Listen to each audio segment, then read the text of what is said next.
Bonjour, vous êtes toujours au Geek Life. Bon, cette vidéo, vous l'avez regardée dans la semaine, mais là, on est dimanche matin, on est un peu fatigué avec Marc. Il y a une grosse journée, on est très heureux de vous accueillir sur cette Web TV, sur ce plateau de Web TV. Comment ça va, Marc? Ça va bien, c'est dimanche matin. Voilà, après 4 cafés, ça ira mieux. C'est ça. J'ai pas eu ma dose encore, mais ça va venir, hein. Ça va venir, on va être en forme, ne vous inquiétez pas. On se réveille, hein, on est un peu comme le diesel, on va un peu de temps à se réveiller, mais dès qu'on sera réveillé, ce sera beaucoup mieux. Marc, je fais ce qu'on appelle dans mes émissions le portrait, Oui. du coup. En gros, si je te dis, par exemple, si tu étais un film, tu serais. Oh là, d'accord, on commence très fort. Eh ben écoute, hein, Vite, mes deux neurones, mobilisez-vous. Je serai Brewster McCloud. Voilà. Ah, vous connaissez pas? bah non, C'est je bon, connais. j'ai tout gagné. Pourtant, je m'intéresse à beaucoup de choses. C'est quoi? C'est un film qui m'a traumatisé, comme je vous dis, avec une musique de Supertramp qui est Ouais. géniale. Et c'est un film ça va pas me revenir, c'est dimanche matin. Vous regardez sur Wikipédia.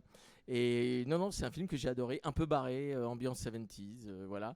Un jeune homme qui essaye de voler. Et qui, pour D'accord. réussir à voler, doit rester pur, mais qui va Ok. découvrir l'amour, Oh. évidemment. Et il va pas réussir à voler, mais il aura vécu l'amour. Le Mais côté c'est très riche. beau et la musique est géniale. D'accord, Voilà. Pour renseignez-vous. votre culture, allez bosser maintenant, allez sur internet, regardez. Bah, j'irai faire ça moi déjà. Euh, si C'est tu as... ça, hein, d'interviewer des vieux, il peut se passer des trucs, hein. Mais écoute, hein, j'apprends des choses. Et c'est ça le but de ce genre de festival, on apprend des choses.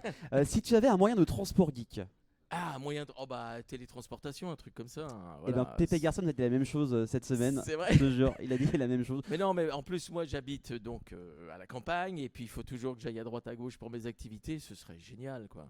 En un claquement de doigts, Bah, t'imagines, je me retrouve, je suis tranquille sur ma terrasse, dans mon jardin, en train de faire mon potager, puis je fais, tiens, bah, il y a le Geek Life maintenant, hop, toc, et me voilà. Et comme ça, tu peux dormir plus tard. Et du coup, je vais repayer bien. C'est ça qui serait cool. Je Euh, pense qu'il y aurait du monde en fait. Il va y avoir des encombrements. À tous les coups, ça va être plus pratique de reprendre sa bagnole ou son vélo après. En fait, il y aura c'est clair. tellement de monde en télétransportation que ça va être un peu le souk. Et si tu avais une arme geek, Une arme geek. alors ça peut être pour attaquer ou même pour se protéger, hein. Oui, oui, oui, oui. Tout ça avec beaucoup d'amour, sans agressivité, bien sûr. Bah moi, j'aime les armes anciennes plutôt à la japonaise, donc sabre, donc on va dire sabre laser peut-être C'est celui voilà, qui. assez de noblesse, on va dire. Gardons. Et c'est celui qui revient le plus souvent dans les C'est émissions vrai. qu'on fait. Mais en même temps, il est classe. Est-ce que tu aurais une couleur de sabre laser que tu voudrais avoir? À paillettes, je vais dire un truc débile, je vais dire un truc de... Non, je sais pas. Là, je sais pas. J'ai pas. Si on en est au choix, c'est compliqué là. Ouais, Ça devient précis, hein. Parce que tu peux le décorer, tu peux faire plein de trucs, hein. T'as vu, ils ont tous. C'est très, voilà, hein, très fashion maintenant le sabre laser. c'est Bon, clair. bleu, on va dire, allez. En bleu, assez Ouais, classique. bleu classique. Ouais, ouais. Est-ce que tu as joué un peu à Pokémon, Sobre. hein? Non, jamais. Non. Parce que je te dis, si tu voulais avoir un Pokémon, ce serait qui? Alors là, je ne sais Là, pas. c'est la colle. Je ne sais pas. Alors j'ai des potes qui ont joué, qui ont bossé dessus. Là, je pourrais pas te dire, hein. Juste. Voilà. Après, tu sais, je fais aussi des voix pour des bandes annonces sur une chaîne de télé. Et il y a toujours Pikachu, donc je vais dire Pikachu, c'est vrai, mais surtout parce que j'aime bien que tu fais Pika, Pika, Pika, Pika, ça me fait marrer. Voilà. Non, Pikachu. Donc Pikachu, on va dire. Un grand classique. Donc on te connaît comme comédien, Ouais. on l'a dit tout le week-end. Oui. Oui, il en a Ouais. marre. Et il en a marre, les amis. Non. Et hier, je savais pas, mais tu étais DA, donc directeur artistique pour Batman Arkham. Oui. Comment ça s'est J'ai passé? pas fait que celui-là, mais comme gros jeu. T'as fait quoi d'autres que jeux j'ai dit- en tant que DA? Oh bah il y a eu qu'est-ce que j'ai fait d'autre, plein de trucs, ça me vient pas là tout d'un coup, tu me poses des cols, mais j'ai fait d'autres jeux, mais ça c'est le gros truc que j'ai fait. D'abord parce que ça m'a pris pas mal de temps, donc il y avait pas trop le temps de faire autre chose. Mais si, j'ai fait Driver aussi, j'ai fait des choses comme ça quoi. Un jeu culte. Et ça se passe comment? Souvent on partage les DA aussi, hein, on partage les directions parce que les jeux maintenant sont tellement longs à réaliser Oui. que on est plusieurs à bosser sur un jeu. J'ai fait le Battlefront aussi, le Star Wars Battlefront. Ah, mais là on était quatre, hein. Tellement le truc c'est une épopée on est quatre. Mais les Batman, j'ai souvent fait tout seul effectivement. Ça s'est passé comment, du coup, le fait que tu sois l'un des responsables de la direction Alors c'est artistique? génial parce que je suis pas très fan et tout ça, mais Batman c'était un personnage important, j'adorais ça quand j'étais gamin. Moi je suis de double nationalité, mon père était américain donc j'avais les vrais comics Batman, tu vois, Ouais. originaux qui sont perdus malheureusement, je sais plus où ils sont, mais j'adorais ce personnage. Et quand on m'a proposé le jeu, j'ai dit ouais, ok, et ça me semblait quand même énorme qu'on me propose ça, donc sur le coup tu fais un peu oui peut-être, puis en fait à l'intérieur tu fais yes, trop cool. Et ce que j'ai adoré c'est que ces jeux renouaient quand même avec le vrai Batman. Ça peut être bien dark parfois.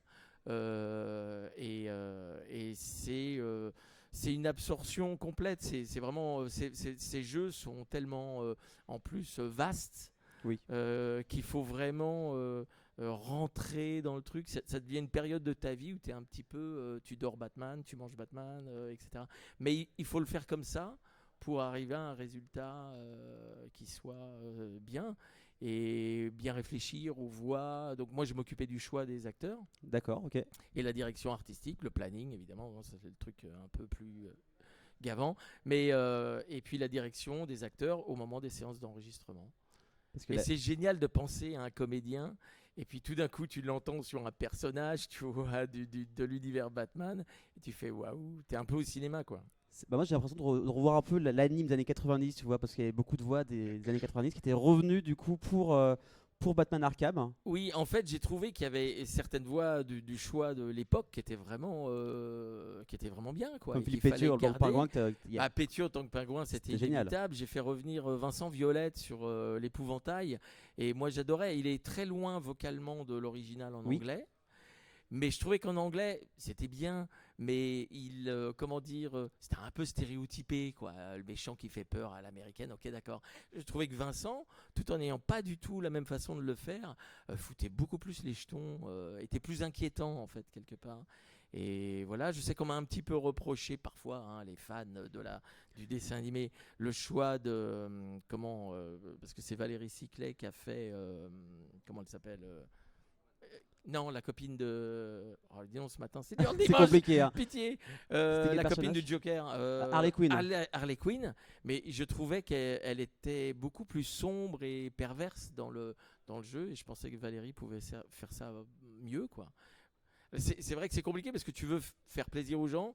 Tu hérites de tout un passé. Après, il n'y avait pas particulièrement de rapport non plus entre l'animé et le jeu. Il faut séparer les choses. Mais Non, c'est c'est souvent juste le même l'univers. public. C'est ça, voilà. Mais je pense que l'univers est encore plus dark dans les jeux. Et puis ce qui était superbe dans les jeux, c'est que c'est allé, c'était un jeu vidéo, mais c'est allé aussi vers le cinéma dans la scénarisation. Moi, j'ai vraiment, mon préféré en fait, c'est Arkham City. Le deuxième, comme Le beaucoup de joueurs. deuxième, hein, comme beaucoup de joueurs, parce que là, tu es vraiment dans un univers dès le début avec Hugo Strange. Moi, j'adore le professeur Hugo Strange. Et les scènes sont captivantes, quoi. Tu es dans l'univers tout de suite. Presque, enfin, c'est un plaisir de jouer, mais tu as presque envie de zapper, de regarder Bah, le film, quoi. C'est le part. style de jeu. Moi, je me rappelle quand je l'avais fait, ça commence à dater, mais je crois que je me suis enfermé tout le week-end. Parce que ce genre de jeu d'aventure, Ouais, en fait, dès que tu veux poser ta manette, t'as envie de savoir. Il y a ce qui beaucoup va de se gens passer. qui m'ont dit ça, ça a été, voilà, j'ai vu plus personne, plus de vie sociale, rien pendant une semaine, 15 jours. Et c'est ce genre de jeu qui a effectivement ce genre d'effet. Ouais. Est-ce que t'as des jeux que tu aurais voulu diriger en jeu vidéo, par exemple? Oh, que j'aurais voulu diriger. Qu'est-ce que Ou j'aurais même voulu jouer dedans, à la limite? Bah, oui et non, parce que j'en ai fait quand même. J'ai fait du Call of Duty, j'ai fait plein de petites choses comme ça, des trucs rigolos. Je me rappelle pas de tout, pour tout dire. Non, des jeux que j'aurais voulu faire. Non, je suis assez comblé comme garçon, en fait. Je suis assez heureux de ce que j'ai fait. Après, oui, il y a des jeux, par exemple, j'ai joué un petit peu à God of War, j'ai bien aimé. Ça aurait été rigolo de faire un truc là-dedans, voilà. Mais, Peut-être dans la suite. peut-être dans la Sait-on suite, jamais on sait qui pas, sortira. ça peut arriver. Tu sais, le jeu vidéo, c'est une drôle Enfin, la VF pour le jeu vidéo, tu sais, c'est une drôle d'étape en fait, parce qu'on est une toute petite ligne, tu vois, dans l'industrie du jeu et de la fabrication de jeux, parce que c'est immense en fait, la production de tous ces jeux. Il y a même des gens qui ignorent que c'est des comédiens qui font en fait ces trucs-là, qui font ces VF. Et quand tu fais du jeu, tu es un peu enfermé tout seul devant ton micro. Oui, c'est ce que j'allais C'est dire. pas du tout la même technique qu'au doublage. Vous n'avez pas de visuel finalement. On n'a pas de rythmo, par exemple, quand ça doit être synchrone. C'est pour ça que des fois, la synchro est bizarre. Alors, on essaye de demander, d'avoir des images, d'avoir éventuellement de la rythmo, mais ça arrive à la toute fin du jeu. Et il faut savoir qu'un jeu, jusqu'à sa sortie, il est jamais fini. Les gars, ils peuvent remonter des images, changer l'ordre des scènes, réécrire des trucs. Et donc, il va peut-être y avoir dans le jeu final des choses que toi, tu n'as pas du tout eu au moment où tu travailles et que tu enregistres. Et quand tu es tout seul devant ton micro, t'as pas d'image, des fois même de ton perso, tu as juste une photo, tu as ton texte, on a l'original audio, et tu dois te caler en fait sur l'original un peu à l'oreille, ou alors tu vois la forme d'onde, D'accord, ok. tu vois, et tu dois te caler sur la forme d'onde, plus ou moins.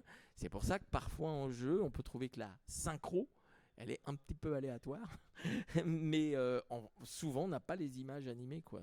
Est-ce que tu as des descriptions des personnages ou des fois quand tu as juste Oui, la photo? Ouais, t'as tu quand as même des des éléments. descriptions. Hein. Normalement, tu as des éléments. Le directeur artistique peut dire, bah voilà, là c'est un petit lutin, là c'est un gros troll, là c'est un jeune geek. Tu vois, on a des indications comme ça. Mais je dois avouer qu'en tant que directeur artistique, il m'est arrivé de gonfler un petit peu les infos pour mettre les acteurs un peu dans l'ambiance et avoir quelque chose, les mobiliser pour que leur imaginaire se mette un petit peu en route. Mais c'était un peu du pipeau, quoi. Parce qu'il faut bien réussir aussi à dire des choses aux gens, à motiver. Parfois, on a très peu d'infos pour plusieurs raisons. Soit le jeu est pas prêt, ils en sont qu'au tout début, mais ils veulent commencer à enregistrer de l'audio parce que eux aussi, ça les aide. Tu vois, au fur et à mesure, ils reçoivent de l'audio. Et puis parfois, c'est aussi parce qu'ils ont très peur des fuites, qu'on est très surveillé Vous avez sur sûrement les des contrats enregistrements. pour la Contrat de confidentialité à fond. confidentialité, tout ce que tu veux. Là, Surtout, je pense sur les Ah ouais. gros jeux, les gros blockbusters qui doivent. Il y a des copains qui ont eu des soucis parce qu'ils se sont pris en photo dans le studio, genre avec le logo du jeu qui faisait tout. Maintenant il y a des noms de code et tout. On ne sait pas. Toi, en tant que directeur artistique, tu le sais. Mais les comédiens, souvent, ne le comprennent qu'au fur et à mesure du texte parce que tout d'un coup, tu dois crier Batman ou un truc comme ça. Ah ouais, c'est un jeu Batman, cool. Et ça prend combien de temps quand tu es DA pour faire la voix, la VF d'un jeu? Bah, ça dépend de la C'est- longueur du jeu, mais pour te donner une idée, par exemple, ce que je me souviens, le driver qui était assez long, pas celui que j'ai fait. C'est le premier que t'avais fait? Non, c'était Driver San Francisco. D'accord, ouais, sur PS2. Donc sur un qui était un des premiers très scénarisés, je crois. On a mis 3 mois, presque tous les jours. Ah oui, on se rend pas compte, hein. Ah mais c'est énorme, Oui, tu as oui. des jeux, tu vois Batman, je crois que tu arrives à 70 heures de jouabilité avec toutes les missions parallèles. Oui, ouais, Et, c'est clair. et si tu veux, c'est du son. Hein. C'est comme si tu faisais 3 saisons de Friends, tu vois, mais à la file. Donc, alors les Batman, c'était plus étendu dans le temps, mais c'est à peu près pareil. Ça peut te prendre une année, parce que tu as aussi les pick-up, c'est-à-dire que tu fais un premier lot d'enregistrement, et puis ça part dans les moulinettes, et puis hop, tu reviens, tu refais encore un mois d'enregistrement, et puis après il y a les pick-up, il y a les corrections, il y a les gars qui ont rebossé le scénar, qui disent ah non, ça a changé, il faut réenregistrer des phrases. Là, et puis il y a aussi des choses où tu as des scènes qui sont par exemple l'original c'était crié, donc nous on l'a fait crier, et puis tout d'un coup ils disent non, finalement ils sont enfermés dans un truc, alors ils vont plus crier, alors tu refais la scène. C'est ce qui est incroyable parce qu'on se rend pas compte, mais c'est pareil pour le doublage de séries ou de films, mais dans le jeu peut-être que ça c'est encore pire, c'est que c'est une masse de petits détails. C'est un volume d'infos incroyable. Parce que moi, je te parle là que du jeu de comédien et de l'enregistrement des voix. Mais faut savoir que derrière, il y a du mix, il y a les effets sonores, il y a. Voilà. Et donc, c'est. Toi, tu es là devant ta console. Là, t'es content, tu as les voix que t'aimes bien, Tu et kiffes c'est tranquille. ça. Et puis, c'est vrai que des fois, on peut être critique, on a le droit. Mais il faut se rendre compte quand même de ce que tu critiques, quoi, du travail qu'il y a derrière. C'est pas une excuse quand c'est pourri, hein. Mais quand même, il y a toujours un travail incroyable sur tous ces jeux. Hein.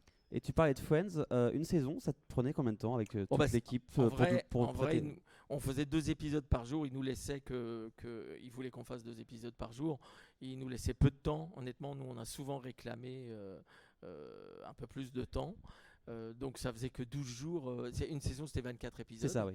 Donc ça faisait 12 jours de boulot dans l'année. Hein. C'était un one cut ou vous avez quand même plusieurs prises possibles? Ah non, il y a plusieurs prises Ouais, quand même, possibles, hein. heureusement. Oui, c'est ce que j'allais dire. Plusieurs Parce que prises possibles, tu peux regarder. Bah, gros, tu vois, on faisait un épisode le matin, un épisode l'après-midi. C'était des demi-heures, mais c'est de la comédie. On était tous les 6 quasiment tout le temps devant le micro. Donc c'est toute une mécanique, une dynamique qu'il faut créer. Ça marchait très bien entre nous. Et je pense que c'est une des raisons de la qualité de ce doublage-là. Hein. On peut reprocher plein de choses au doublage, mais je pense que le doublage de Friends est pas si mal.